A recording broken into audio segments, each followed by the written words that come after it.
Les 5 sites web les plus consultés au monde sont américains. Les 4 réseaux sociaux les plus utilisés au monde sont américains. Les 3 plus gros hébergeurs au monde sont américains. En gros, quand vous êtes sur Internet, vous êtes aux États-Unis. En tout cas, ce qu'on peut dire, c'est que Internet aujourd'hui est largement sous domination américaine. Le but de cette vidéo n'est pas de basculer dans l'anti-américanisme primaire, mais on va quand même se poser la question comment on en est arrivé là? Pourquoi Internet est aussi américain? Est-ce que c'est quelque chose qu'il faut accepter ou quelque chose qu'on devrait changer et comment on pourrait changer les choses? Pour bien comprendre la situation, il faut commencer par une page d'histoire, mais ça va pas être chiant. Tout commence dans les années 50, on est en pleine guerre froide, 2 grands blocs s'affrontent, les États-Unis et l'URSS, l'Union soviétique. Et dans ces temps-là, l'URSS a une longueur d'avance technologique. Et en 1957, les États-Unis se prennent un grand coup derrière les oreilles, l'URSS lance le premier satellite, Sputnik. Mettez-vous un petit peu à la place des dirigeants américains de l'époque. Votre pire ennemi peut voler au-dessus de votre tête, écouter toutes vos communications et vous pouvez juste rien y faire. Pour les États-Unis, l'humiliation est totale. En réaction, en 1958, le gouvernement américain lance la DARPA. C'est une agence de recherche dédiée à la défense. Cette agence a 2 missions essentielles. D'abord, trouver une solution pour protéger ces communications américaines et deuxièmement, trouver les moyens de booster la recherche américaine en termes de défense pour que ça aille plus vite et qu'il rattrape l'URSS. Ça prend un petit peu de temps, mais en 1966, la DARPA trouve la solution. Ça sera un réseau de transfert de paquets de données, l'ancêtre d'Internet, et ça s'appellera l'ARPANET. Ce réseau permet aux informations de circuler même si toute une partie est détruite, par exemple par une attaque nucléaire. C'était la plus grosse crainte des États-Unis à l'époque. Mais en plus de cette utilité militaire, ça permet aux scientifiques d'échanger beaucoup plus rapidement et beaucoup plus facilement des données, du data, afin d'avancer plus vite. Et c'est le 29 octobre 1969 à 22h30 précise que le premier message est envoyé sur l'ARPANET. Anecdote assez amusante, le premier mot devait être login,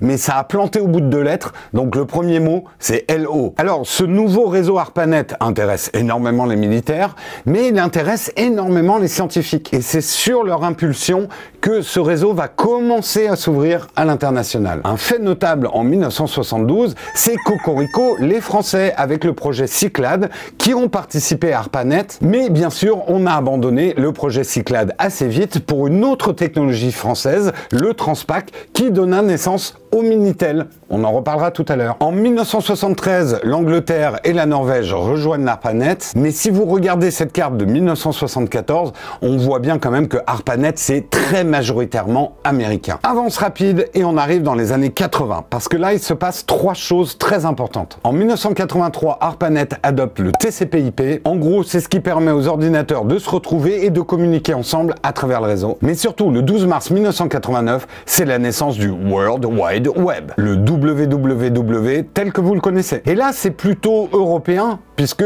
ça a été inventé au CERN. C'est Tim Berners-Lee du Royaume-Uni, suivi de Robert Caillot de Belgique, qui ont mis au point ce qui est un petit peu le web d'aujourd'hui, c'est-à-dire navigateur, page web, lien cliquable. Mais c'est aussi dans ces années 80 que ARPANET est devenu Internet. En fait, l'industrie des télécommunications, majoritairement américaine, s'est mis à investir de l'argent sur le réseau et ont transformé ARPANET en Internet. ARPANET, lui, a été arrêté en 1990. Donc ce qu'on peut dire, c'est que l'invention et les investissements autour d'Internet ont été majoritairement américains. Mais ce qu'il faut comprendre aussi, c'est qu'il y avait 2 courants de pensée chez les pionniers, chez les fondateurs d'Internet. Un côté scientifique et chercheur qui était plutôt universaliste et assez libertarien, très dans l'esprit open source. Et d'ailleurs, c'est ce qui est arrivé avec le CERN, parce qu'on pourrait dire l'Europe a créé le web, mais en fait, ils ont tout de suite mis ça dans le domaine public en open source. Mais d'un autre côté, il y avait les investisseurs, le pognon, le secteur privé américain. Eux, ils ont misé moult dollars sur le réseau et on peut le dire, les États-Unis, en tant que puissance, c'est le premier pays qui a compris l'importance d'Internet,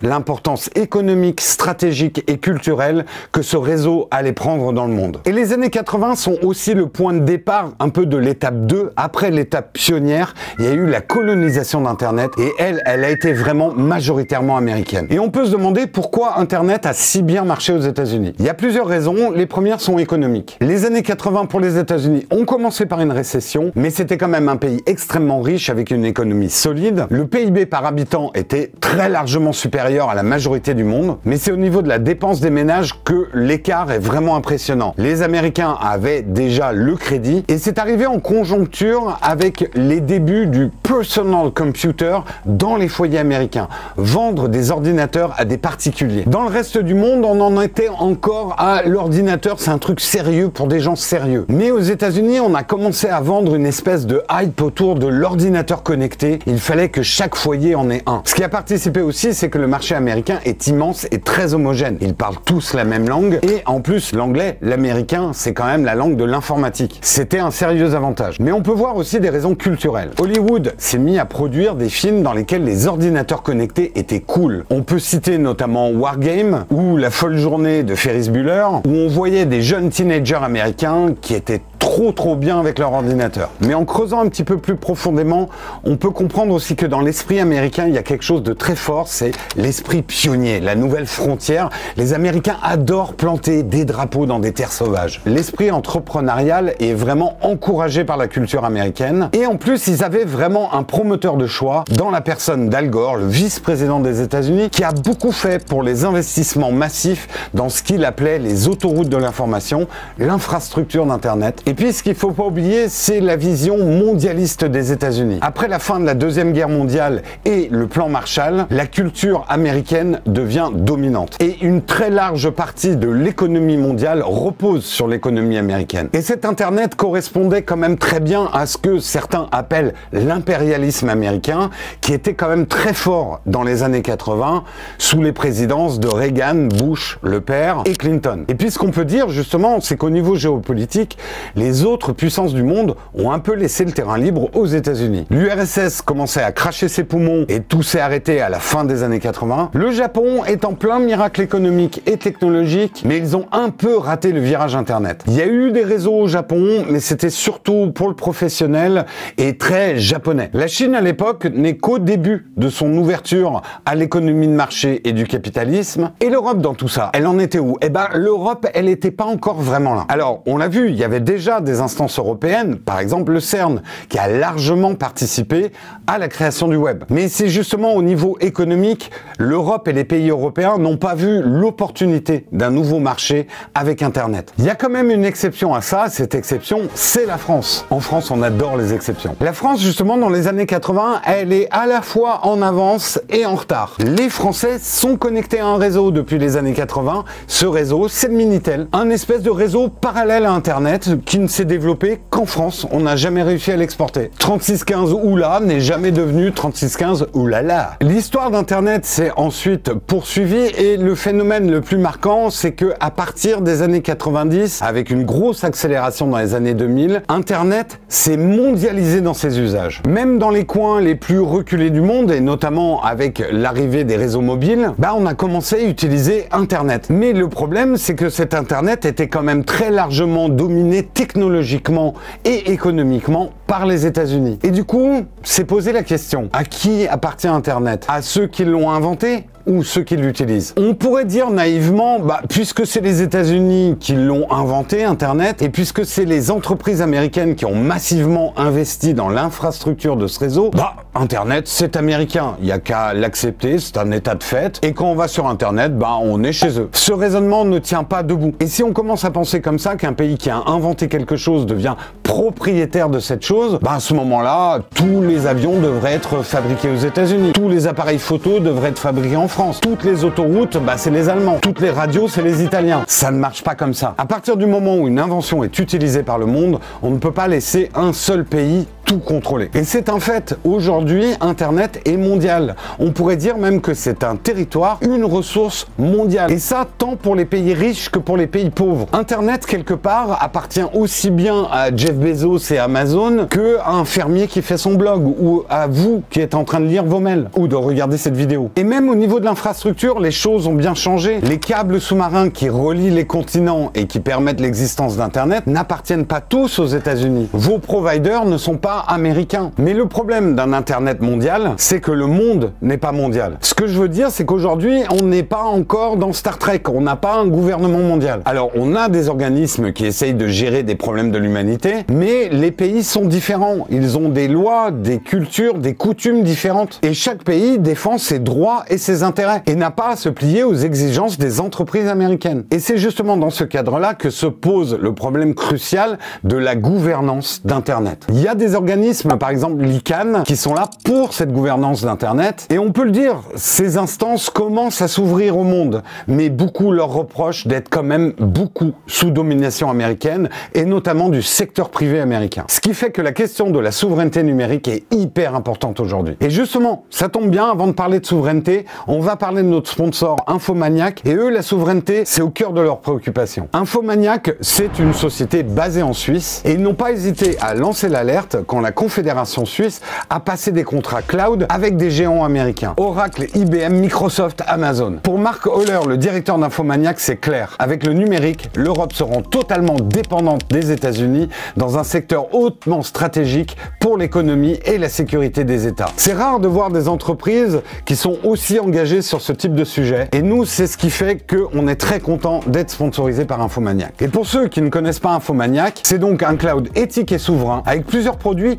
dont certains entièrement gratuits, et pas gratuits contre vos données. Vous avez par exemple une messagerie mail, un drive, Swiss Transfer pour envoyer très simplement jusqu'à 50 gigas de fichiers. Les données sont stockées en Suisse, pas en Chine, pas aux États-Unis, et dans le respect du RGPD européen. Et puis Infomaniac, ils sont également très engagés dans la vie privée, dans l'écologie. Allez voir, ils ont vraiment des pages qui expliquent leur engagement. Vous pourrez créer là-bas une adresse email complètement gratuite et sans publicité. En tout cas, nous on remercie vraiment Infomaniac de nous permettre de faire ce type de contenu. C'est un vrai pari pour eux, c'est un vrai pari pour nous. Alors revenons justement à l'importance de cette souveraineté numérique. Déjà au niveau économique. En fait, quand vous regardez vos usages d'Internet, pour la plupart d'entre vous, on utilise énormément de services américains. Les mails sont sur Google, on fait ses achats chez Amazon, et on a une suite Office qui vient de chez Microsoft. Alors je sais ce que certains vont me dire, oui mais c'est des filiales françaises, les GAFAM ne sont plus vraiment des entreprises américaines, c'est des entreprises mondiales. Ouais, je veux bien, mais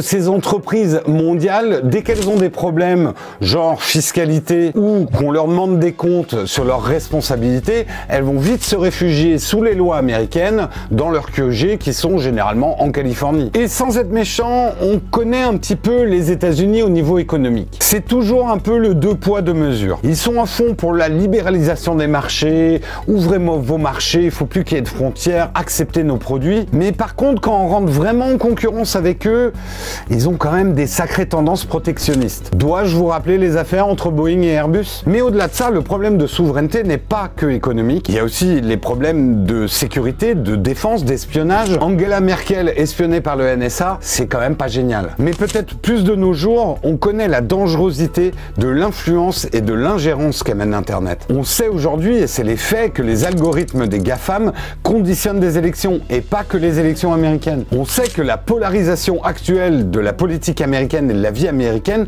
s'est beaucoup exportée. Le monde est vraiment en train de se crisper. Et bien sûr, il y a tous les problèmes concernant la vie privée. Ce qu'il faut bien comprendre, c'est que l'Internet économique des sociétés privées américaines s'est énormément bâti sur cette notion de gratuit. Gratuit qui n'est pas gratuit, vous connaissez tous, si c'est gratuit, c'est toi le produit. En fait, c'est plutôt je t'échange un service numérique et en échange, tu me donnes le droit d'exploitation de tes données personnelles à des fins publicitaires. C'est comme ça que Google et Facebook ont fait fortune. Mais ces données, elles vous appartiennent. Les données des Européens appartiennent aux Européens. Et c'est à nous de fixer les règles d'une transaction service contre données. C'est pas aux Américains de rédiger le contrat. Cette souveraineté est importante parce que on va pas diaboliser les États-Unis, c'est nos alliés, mais ils ont des intérêts qui ne sont pas les nôtres. Les intérêts des États-Unis sont différents des intérêts de la Chine, qui sont différents des intérêts de l'Europe, qui sont différents des intérêts de la Russie, etc., etc. Alors sur cette notion de souveraineté, je sais ce que certains vont dire. En vrai, on n'avait qu'à créer une vraie concurrence à l'internet américain. C'est quand même pas de leur faute si nous on n'est pas arrivé à créer un Google européen. Bah pour moi, ce raisonnement n'est pas suffisant pour qu'on accepte d'abandonner nos droits et l'économie numérique aux seuls États-Unis. Mais vous avez quand même raison sur un point. L'Europe doit absolument prendre du poids sur l'économie numérique. Est-ce qu'on peut y arriver? Est-ce qu'on peut changer les choses? Bah en fait, ce que je vais vous dire, c'est qu'on est déjà en train de changer les choses. Le futur est déjà en marche, on est en plein dedans. En fait, ce qui se passe en ce moment dans le monde, pour contrecarrer cette domination américaine, bah il y a un petit peu deux options. La première option, c'est le Splinternet. Le Splinternet, c'est une rupture avec les États-Unis, une rupture avec un Internet mondial. L'idée, c'est de prendre et de créer un contrôle d'Internet, de mettre des frontières, contrôler toute l'infrastructure à l'échelle d'un pays, se couper de l'Internet tel qu'il est et recréer un Internet fermé. C'est le choix actuel de la Chine, c'est le choix actuel de la Russie, je pense que ça va bientôt être le choix de certains pays du Moyen-Orient. Bref, globalement, c'est les pays qui sont pas chaud niveau démocratie. En fait, les pays qui veulent exercer un contrôle total sur leur population connectée. Et puis, il y a un autre choix, et c'est un peu la voie qu'a l'air de choisir l'Europe et d'autres pays, et notamment des pays émergents. L'idée, c'est de continuer à faire grandir un Internet mondial, plutôt du côté liberté, mais en demandant de plus en plus fermement aux États-Unis de respecter les règles et de respecter surtout les lois de chaque pays. Et l'exemple, c'est ce que fait l'Europe actuellement avec le RGPD, les petites pop-up qui font chier, mais en fait c'est bien, le DSA et la taxe GAFAM. On sent bien que les entreprises américaines numériques, elles aiment pas trop ce qu'on est en train de faire, elles se font un peu tirer l'oreille et elles essayent de faire un bras de fer avec l'Europe. Notamment en faisant un lobbying très intense à Bruxelles en ce moment. Ou alors, de manière plus sournoise, d'augmenter le prix pour les consommateurs européens, c'est ce que Amazon a fait contre la taxe GAFAM, voire dans certains cas carrément bloquer l'accès à certains services. C'est ce qui est en train de se passer avec Meta et le réseau Threads, qu'ils ne peuvent pas amener en Europe puisqu'ils ne veulent pas se soumettre à la RGPD. Il y a aussi une nouvelle trend et elle est particulièrement sournoise, c'est de dire ok les Européens, vous voulez vos données, vous voulez qu'on respecte la vie privée, ok, bah vous allez payer et compenser le manque publicitaire. Donc on voit de plus en plus de services internet qui étaient gratuits autrefois devenir payants, dans une espèce quand même, on peut le dire, de raquette. File-moi tes données ou t'as qu'à payer. Mais en fait tout ça, il y a une part de bluff. Le marché européen est un marché énorme pour l'économie numérique et les entreprises américaines ne peuvent pas faire l'impasse sur l'Europe. Et si elles poussent le bouchon un petit peu trop loin, la résultante, ça va être un Splinternet européen et ça arrangera les affaires de personne. Mais reste qu'il y a quand même un gros problème. L'Europe, comme on vient de le dire, est un gros marché numérique, mais le problème, c'est que l'Europe est un tout petit acteur numérique. Alors, il y a quand même des exemples européens, mais on ressort toujours les mêmes. Ça va être Spotify et quelques réussites dans la fintech. L'Europe est vraiment à la traîne au niveau de grosses sociétés qui pèseraient dans le game du numérique. Et tant qu'on n'aura pas une entreprise de la taille de Google, les négociations avec les États-Unis seront toujours déséquilibrées. Alors, est-ce que créer une grosse entreprise européenne dans le secteur du numérique est complètement impossible? Bah, bien souvent, c'est ce qu'on pense. Mais c'est bizarre, on a quand même des entreprises européennes dans certains secteurs qui ont un rayonnement mondial et qui pèsent lourd. Pourquoi on n'y arrive pas dans le domaine tech? Bah, ce qui paraît assez clair, c'est qu'on n'a pas les bonnes politiques pour que ce type de start-up émerge et que ce type de grande société existe en Europe. Il faut qu'on ait des politiques plus ambitieuses au niveau de la technologie. Et venez pas me dire que le problème, c'est qu'on parle tous des langues différentes en Europe. Le monde entier a plein de langues différentes. Donc ça devrait nous donner un avantage pour aller conquérir le monde. Il faudrait aussi, comme l'a dénoncé Infomaniac, que sur les gros appels d'offres européens, on favorise quand même les entreprises européennes. C'est quand même un petit peu scandaleux que des administrations européennes se basent encore sur des services américains, sans parler des problèmes de sécurité. Il faut qu'on trouve les moyens de mieux retenir nos talents, nos startups en Europe, pour éviter qu'elles partent s'installer à l'étranger. Et de l'espoir, il y en a. Il y a aujourd'hui, en France, en Europe, des licornes extrêmement prometteuses. Et certaines commencent vraiment à conquérir le terrain international. Je pense à Booking, je pense à Klarna. Après, je suis d'accord, il n'y en a pas beaucoup. Mais le fond du problème, moi, je pense qu'il est surtout culturel. On a souvent ce sentiment d'infériorité, surtout dans la technologie, en se disant l'Europe n'y arrivera jamais. Et ce complexe d'infériorité, il est même maintenu par les États-Unis. Ils nous appellent le vieux continent. C'est peut-être pas complètement par hasard. Il faut peut-être qu'on arrête de penser à nous comme le vieux continent, qu'on arrête de dénigrer aussi chaque fois qu'il y a une initiative européenne en disant « Ouah, c'est foutu d'avance ». Et surtout, nous ne devons pas nous résigner à un Internet entièrement contrôlé par les Américains. J'aime bien les Américains, un petit burger par-ci par-là ça va, mais rien ne vaut un burger ou Marwal. Merci beaucoup d'avoir regardé cette vidéo, on espère que vous avez apprécié et on a besoin de vous. Si vous avez envie qu'il y ait plus de vidéos de ce type sur la chaîne, eh ben, il faut nous encourager. Nous encourager notamment avec vos vues, vos commentaires. Allez voir la vidéo qu'on a faite sur les mails et la pollution. On sait que c'est des vidéos qui sont moins populaires que le test du dernier iPhone, mais nous, c'est des vidéos qui nous tiennent à cœur et on aimerait bien en faire plus. On remercie une dernière fois Infomaniac de nous soutenir dans cette démarche et nous, on se retrouve très bientôt dans une prochaine vidéo.